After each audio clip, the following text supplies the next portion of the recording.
This conference will now be recorded. We begin with the next topic in the syllabus, and that is urinary tract infections or UTI infections and the medicine or the drugs that are used for treatment of the urinary tract infection. Now, urinary tract infections are more common, or they are more commonly seen in women for the simple reason that the urethra in women is very short. At the same time, the urethral opening and the anal opening both are in very close proximity with each other physiologically. We in the GI system, we always have bacteria which are called as good bacteria. Usually they are E. coli, and their main function to be present in the GI is to aid the process of digestion. However, there are certain conditions, or there are certain um, events that happen which lead to this E. coli being excreted out of the body through the fecus, and sometimes because of this they reach the urethral opening. Once this E. coli reach the urethral opening, they are going to start developing what is called as urinary tract infection.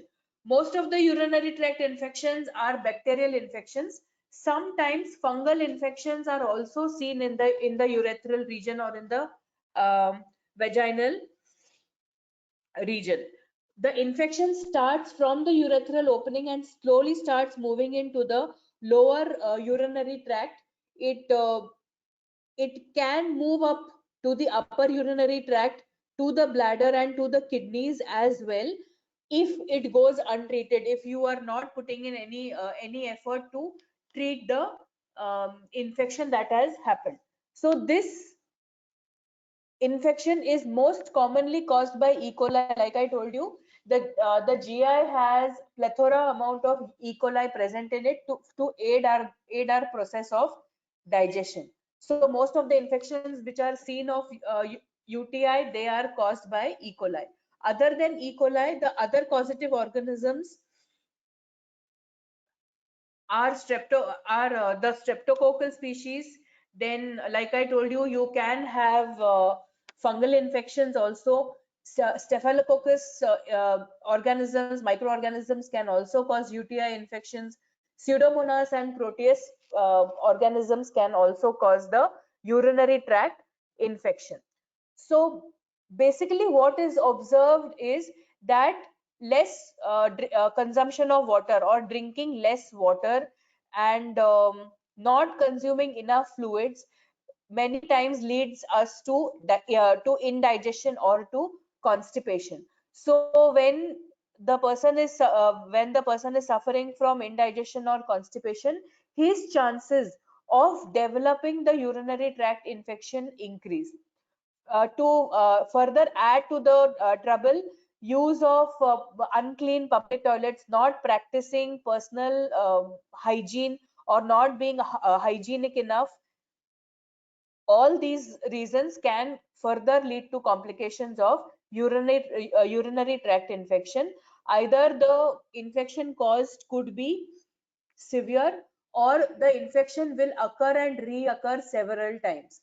Even the chances of developing urinary tract infection in women who are in the post-menopausal phase is more, because the hormones estrogens and progesterone are nil, or they are in very less quantity. So the vaginal region experiences a lot of dryness in that particular age, and because of this it becomes a reason and a region where the infection or the E. coli can start developing, or it can start growing or start making colonies. Similarly, diabetic patients are also at a very high risk of always contracting UTI.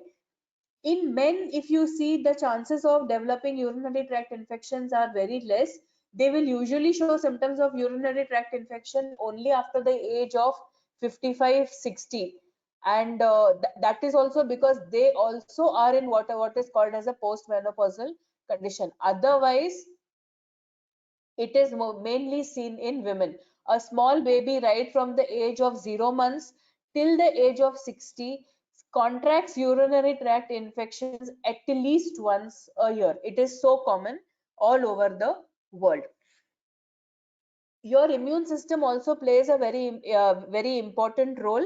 If a person is having a weak immune system, the person is suffering from diabetes, his immune system automatically is weaker.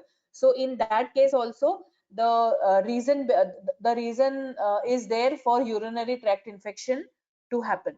So what are the symptoms of this urinary tract infection? One of the primary symptoms that they see is incomplete bladder emptying. There is no satisfaction that the bladder is empty. They feel like attending the washroom again and again. So there is incomplete feeling of emptying of the bladder. There is burning sensation experienced in the urethral region, in the urethral opening. There is a lot of itching that happens, and when the urine is collected for examination, for urine analysis and examination, the urine is found to be very cloudy, and it is dark in color. It has a lot of pus cells. Now if this infection has aggravated and reached into the upper urinary tract infection, upper urinary tract region, then there could be blood oozing out, and that blood could enter the urine which you are trying to examine.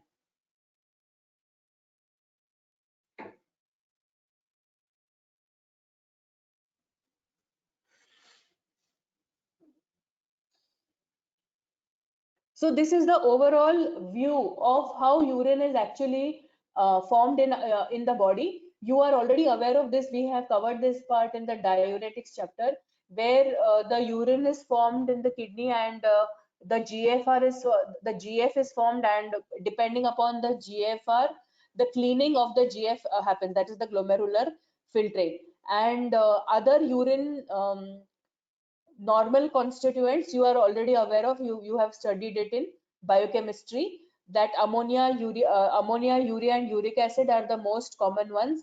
Blood would be a abnormal urine constituents. Presence of pus cells, is an indication that the person is suffering from some kind of infection.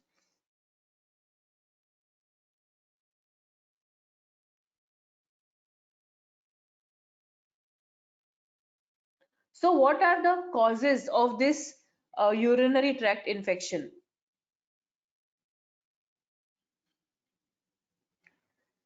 Like I told you, it is more common in women than it is in men. Men above the age of 50 or 60 only will suffer.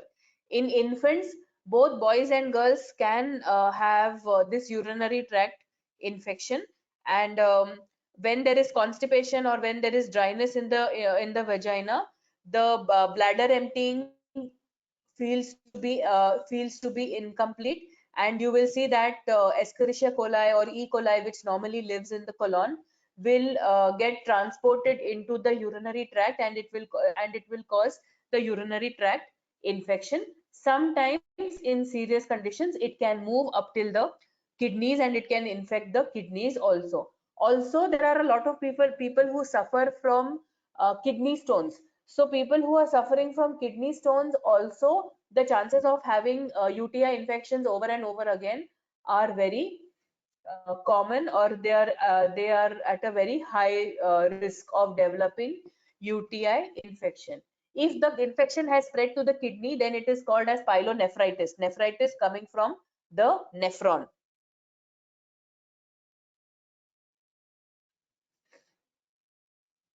So we have already discussed all these points. What are the causes of development of the urinary tract infection? We have also, I have also enumerated the symptoms that, for you. That is a burning sensation and incomplete micturition, leaking of urine, dark cloudy urine, which may have blood but will definitely have pus cells, and a feeling to urinate more than usual. Also, there is itching and burning sensation which the patient will experience. Sometimes when the infection has become severe, the patient may show fever as well. The patient may have fever as well, which is a very common reaction to any infection that we face. So some of the common organisms I have already mentioned them. Escherichia coli is the most common, followed by Streptococcus, Proteus, Klebsiella, Pseudomonas, and Staphylococcus. These are the most common UTI causing organisms, which among which E. coli is the most common one. These are the predisposing factors: short urethra, the less distance between the urethral opening as well as the anal region, the use of intrauterine devices in women, the use of condom, and other sexual activities. All of them make the female very much prone for the development of urinary tract infection. Then I have already told you, dehydration, insufficient water consumption can lead to constipation, because of which there will be urinary tract infection development. Sometimes there are congenital malformations that have happened in the urinary tract itself. So there is reflux of the urine, or the bladder, even before the infection has developed, is not emptying itself completely. So some amount of urine regurgitates back into the urinary bladder, or it get contains in the urinary bladder. So if that happens, then the little amount of urine that remains back into the bladder, it is going to be a hotspot for the flourished growth of the E. coli bacteria. Pregnancy is one of the other predisposing factors, where the chances of development of urinary tract infections are more. Then I told you, postmenopausal women, because of decreased estrogen levels, they are going to suffer more from UTI infections.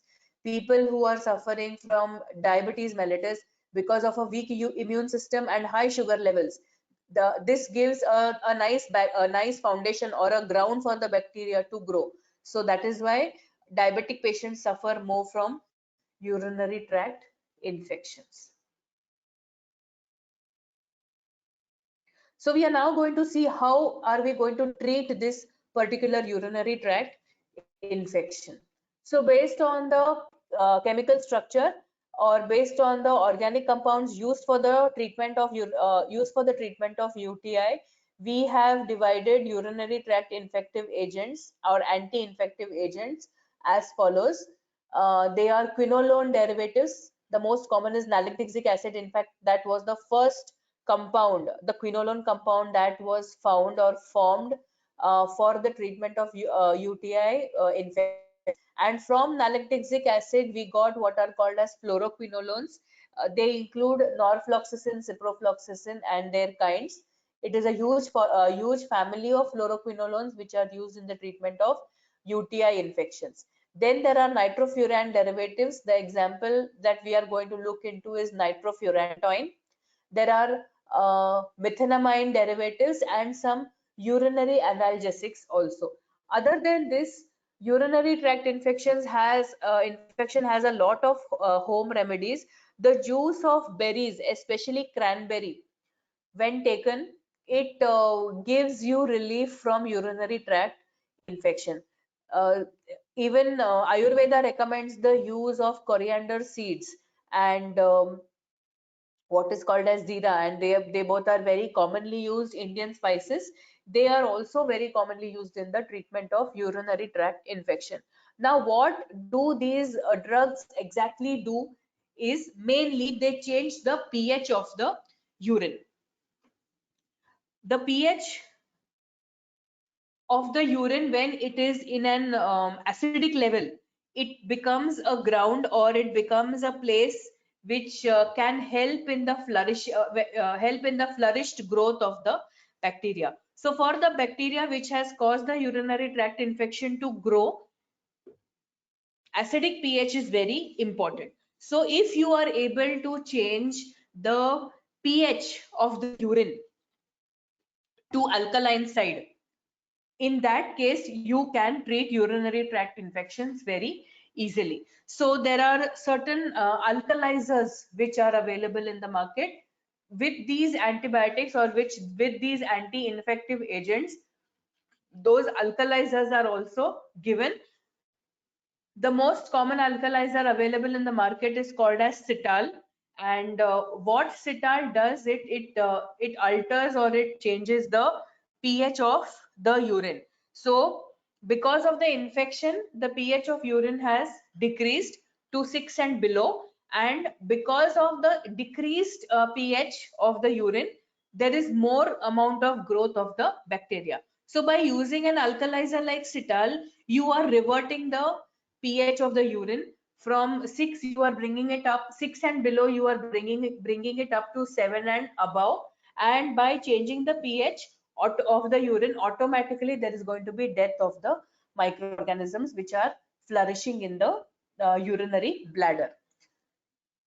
Other than this, of course, we have these quinolone and fluoroquinolone derivatives which are having great capacity to act as urinary tract anti-infective agents. So this is the classification based on chemical structure. This classification that we are seeing is based on the line of action or the line of treatment or pharmacological action. First line, second line, and third line treatment drugs. First line treatments includes trimethoprim and sulfamethoxazole. We have already seen these drugs when we did the chapter of sulfonamides. The second line drugs includes the drugs which we are going to see today, that is fluoroquinolones and nitrofurantoin. The third line includes methenamine and sulfioxazole, which sulfioxazole again is a sulfonamide drug, and we have already covered it. So these quinolone derivatives, they may be fluoroquinolones or they may be only quinolones. When they are only quinolones, they are called as the naphthalidine ring system or the 1,8 naphthalidine ring system. And in fact, this was the first ring, that is the naphthalidine ring system, 1,8 naphthalidine ring system, which was discovered to be having anti-infective UTI property. And the parent compound of this class is nalacdixic acid. From this nalacdixic acid, we moved on to the development of these fluoroquinolones, that is norfloxacin, ciprofloxacin. The basic idea is to keep the quinolone ring system and to play with it by adding different types of halogens. So if you see in the structure of ciprofloxacin, you will have chloride. This way you can add or delete different types of halogens. You can add nitrogen and you can get norfloxacin, NO2 that is especially, and get norfloxacin. So by deleting and adding such compounds or such group of compounds to the quinolone structure, you get the family of quinolone and fluoroquinolone derivatives. So this is what is the structure of nalacdixic acid, which is visible to you on the screen now. This is basically a quinolone 3-carboxylic acid which has a very high potency, and it has a very broad spectrum of activity also. Now to further enhance its spectrum of activity, to enhance its biological availability and its potency, they introduced at the 6th carbon atom, they introduced fluorine group, sorry. They increased fluorine group, and by the introduction of this fluorine group, they got a wide variety of compounds which were highly effective against both gram-negative and gram-positive bacteria, and this new class was called as 6-fluoroquinolone antibiotics or 6-fluoroquinolones anti-infective agents, which have a use for wide variety of different types of infections. Okay, so this is the parent compound, okay, from which first we got nalacdixic acid. This is the quinolone ring system. Then from that quinolone ring system, we got nalacdixic acid, the parent compound.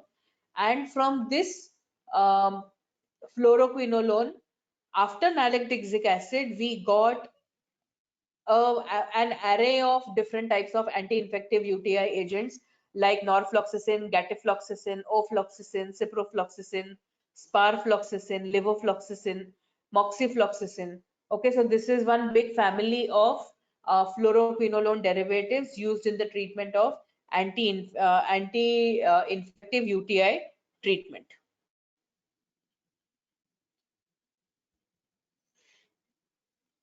So this is the SAR of quinolones, where in the first place they have fused a pyridone ring system with an aromatic ring, and they got the basic structure, or they started building the basic structure of quinolones, and this basic structure of quinolone also showed good anti-infective property or antibacterial activity.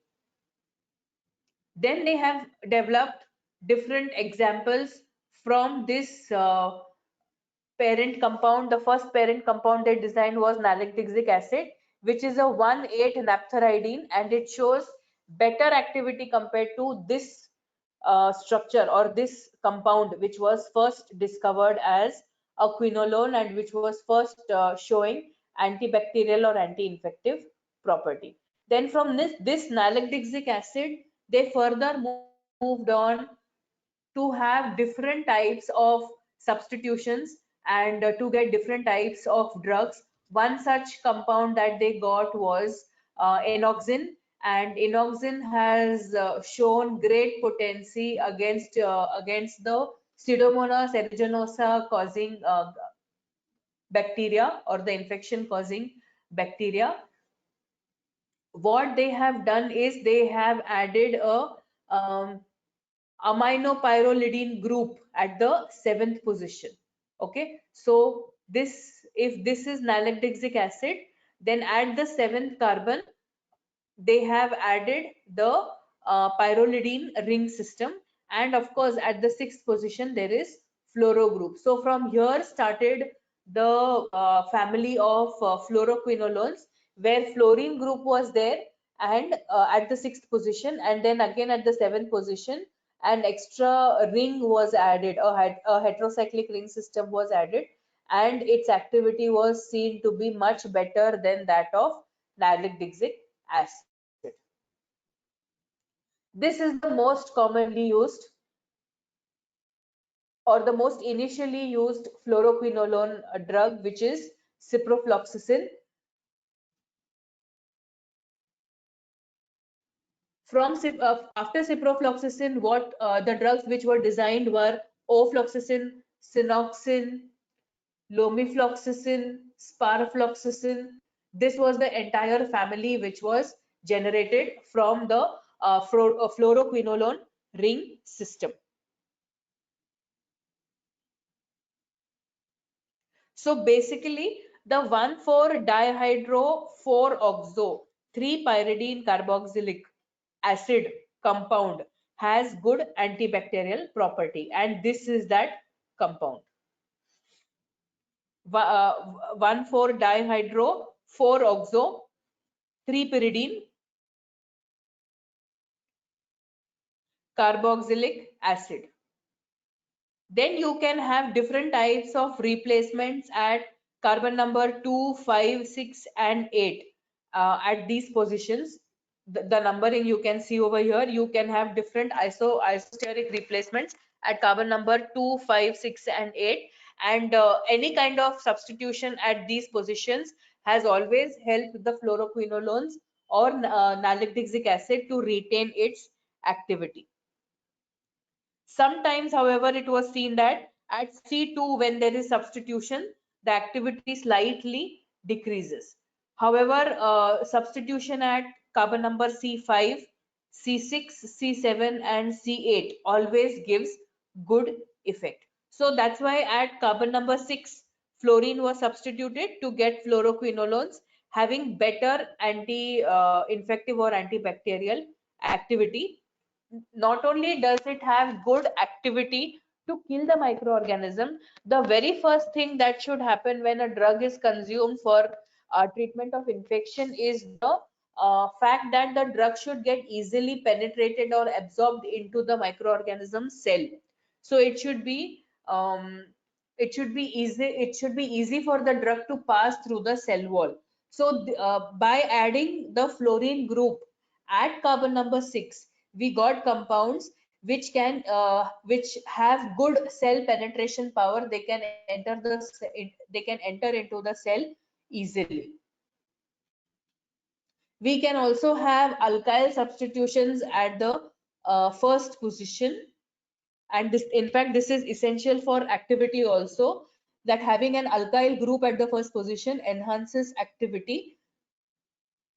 But then you should have only lower alkyl groups like methyl, ethyl, propyl, or cyclopropyl. Having anything more bulkier getting substituted at the first position, any alkyl substitution at the first position, you are going to get drugs which are not going to show good anti-infective properties. Aryl substitution you can do, you can add aromatic rings at the first position and you will get compounds which have optimal potency. So if you see the structure of ciprofloxacin, at the first position it has a propane ring, a cyclic propane at the first position, and ciprofloxacin is in fact known for you getting used in the treatment of UTI infections. Now it's not that ciprofloxacin or these class of fluoroquinolones are used only in the treatment of and UTI infections. They have also been used in the treatment of gastroenteritis, in the case of pneumonia and typhoid, any other bronchitis, then any other infections which are reaching the joints and bones, soft tissues of the body. In those cases also you can use the drug ciprofloxacin. The other compounds which you need to know are ofloxacin, lomifloxacin, sparfloxacin, gatifloxacin, and moxifloxacin. You need to add into the SAR about these compounds, what are the structural variations that have happened while designing these compounds, like what is the modification that has happened when ofloxacin was designed. So the basic moiety remains the same, that is the fluoroquinolone, and there is 6 fluoroquinolones. So at the 6th position there is fluorine group also.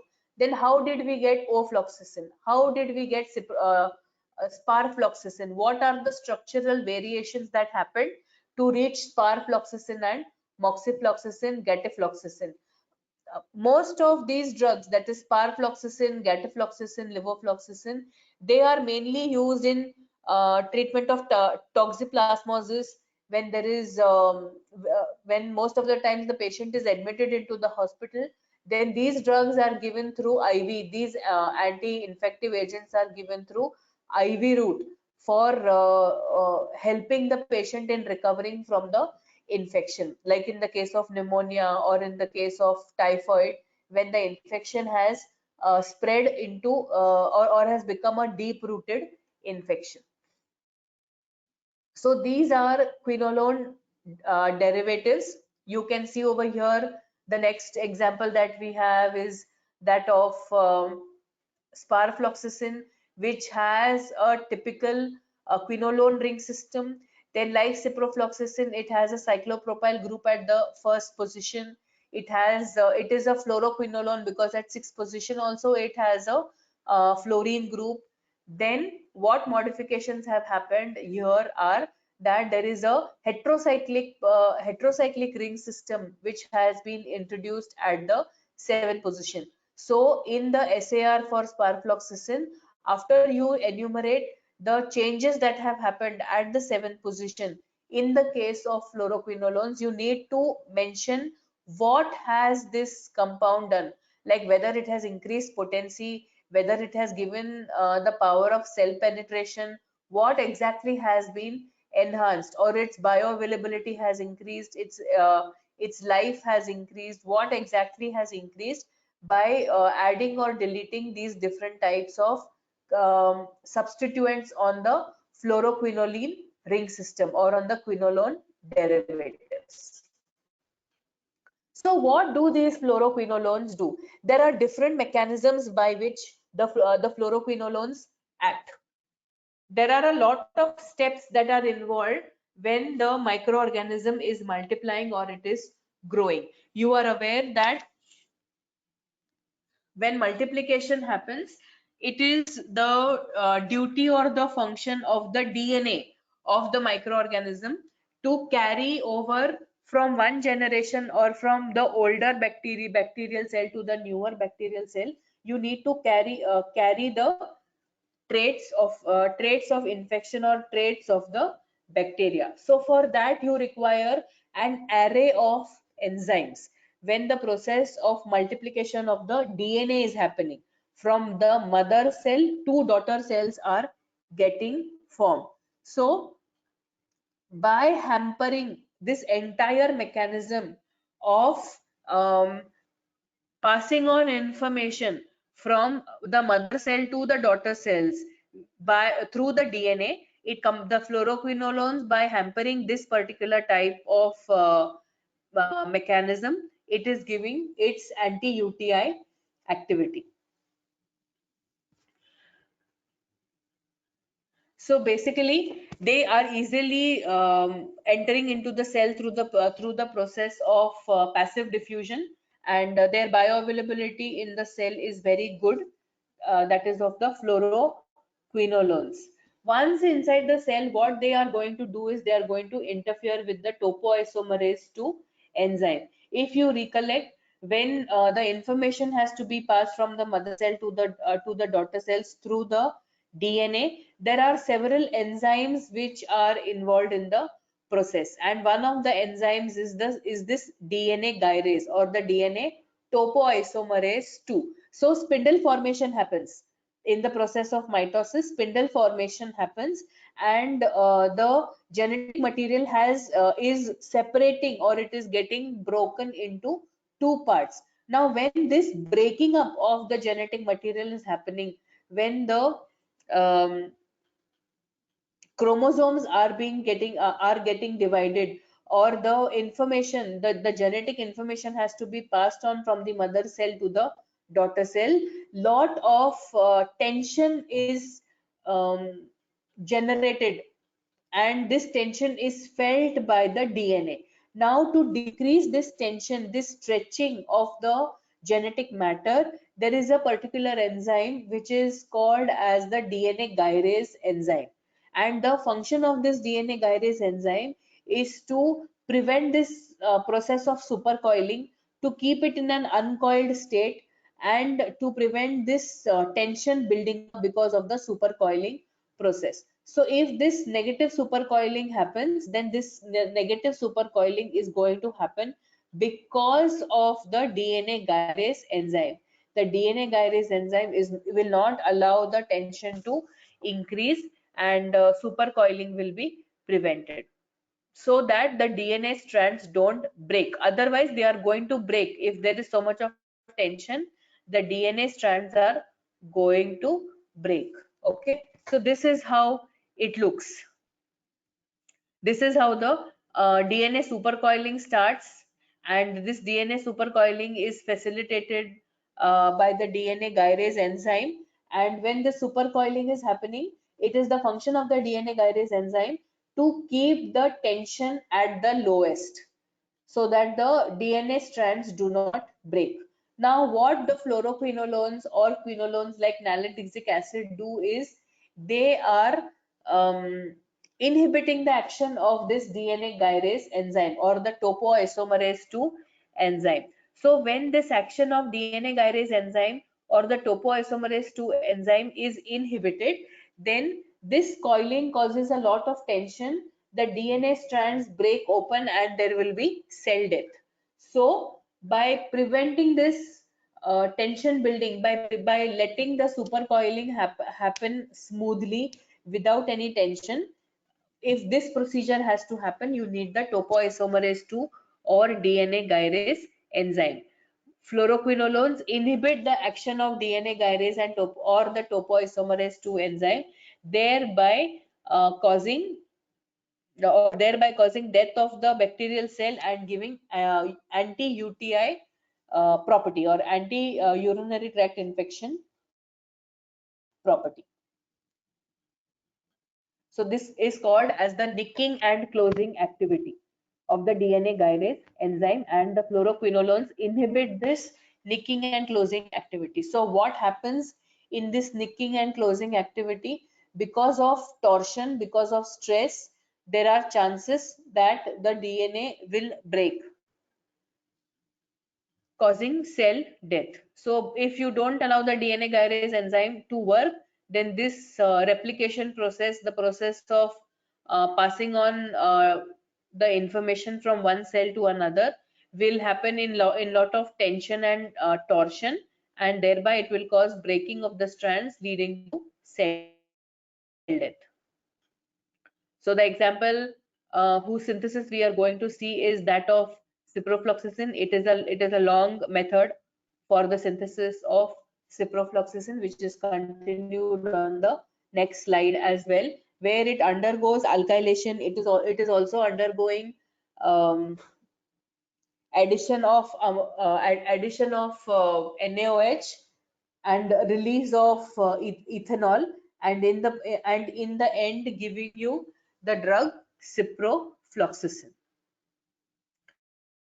So this is all about the fluoroquinolones, quinolones, nalidixic acid, ciprofloxacin, and the entire family.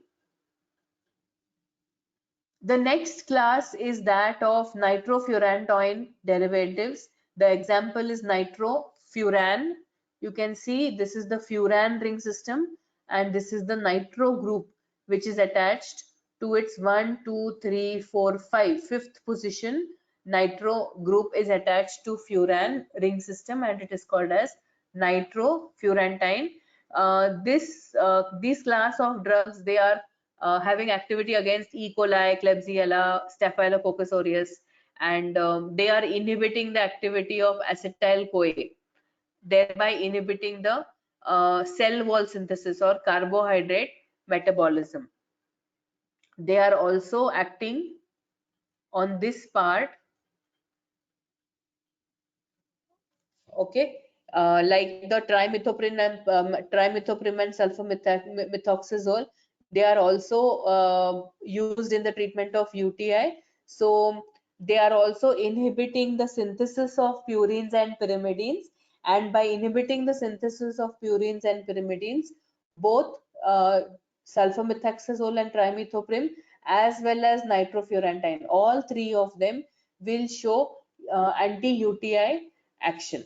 So they will damage the bacterial DNA. They will completely destroy it. They will not allow the formation of newer DNA strands to happen, thereby killing the microorganism and stopping the spread of UTI infection. So this is the mechanism or the flowchart for synthesis of nitrofurantoin from 5-nitrofurfural in the presence of sodium hydroxide. This is the last drug, methenamine. Series of methenamine derivatives are available, and it is more of a antiseptic action, where it is stopping the growth of the bacteria. It is not able to kill the bacteria, but it is definitely stopping the growth of the bacteria, and you can use them along with sorry, you cannot use them with the urinary alkalizers, like I told you, because this drug methenamine, it is available in the form of a salt, and that salt which is formed of methenamine will remain a salt only in acidic medium. And like I told you in the beginning of the class, that when there is a urinary tract infection that has happened, the pH is always acidic in nature. So if you give an alkalizer along with this methenamine class of UTI agents, what is going to happen is the salt formation in the alkaline urine of methenamine is not going to happen.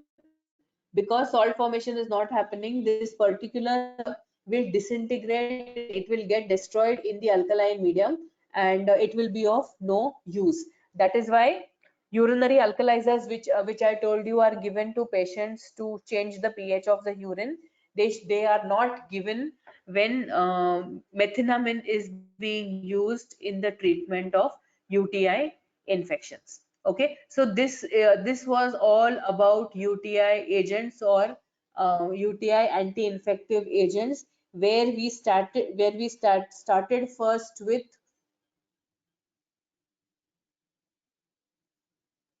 the reason why urine infections happen, the different types of organisms which cause the urinary tract infection, what are the symptoms of urinary tract infection. We have seen all these things. After we saw the symptoms of urinary tract infection, we have seen the chemical classification of anti-UTI agents, and basically they are compounds which are coming from the parent compound of nalactic acid, that is quinolone derivatives, and from quinolone derivatives we have got fluoroquinolone derivatives, and these fluoroquinolone derivatives have given rise to a series of compounds with different substitutions at carbon number 2, carbon number 6, and carbon number 7, thereby giving us potent anti-infective agents. From nalactic acid we later got ciprofloxacin, we got norfloxacin, we got sparfloxacin, we got lomifloxacin, we got oxifloxacin or ofloxacin also.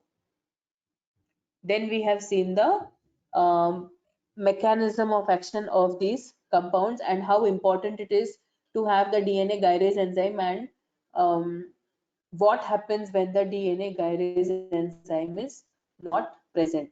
Then we have seen the mechanism of action of sulfamethoxazole and trimethoprim, which are sulfonamides, and how they are used in the treatment. So basically they are responsible for building up of purines and pyrimidines, and they have certain enzymes like the dihydroapterate synthetase and reductase enzyme.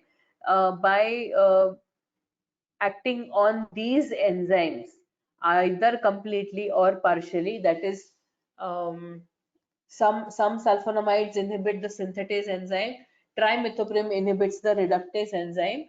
So by being having inhibitory action on these two enzymes, they are preventing the conversion of amino benzoic acid or PABA from getting converted to purines and then DNA. They are going to form the DNA. We have also seen the synthesis of ciprofloxacin. Then nitrofurantoin, we have seen the broad spectrum of activity of nitrofurantoin, its uses and its mechanism of action by inhibiting the acetyl coenzyme A.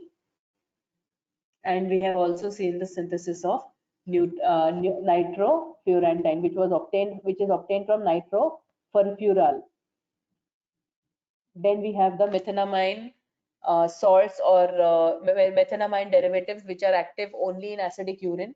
So in that case, you cannot use alkalizers or urinary alkalizers. Otherwise, they will become inactive in acidic medium.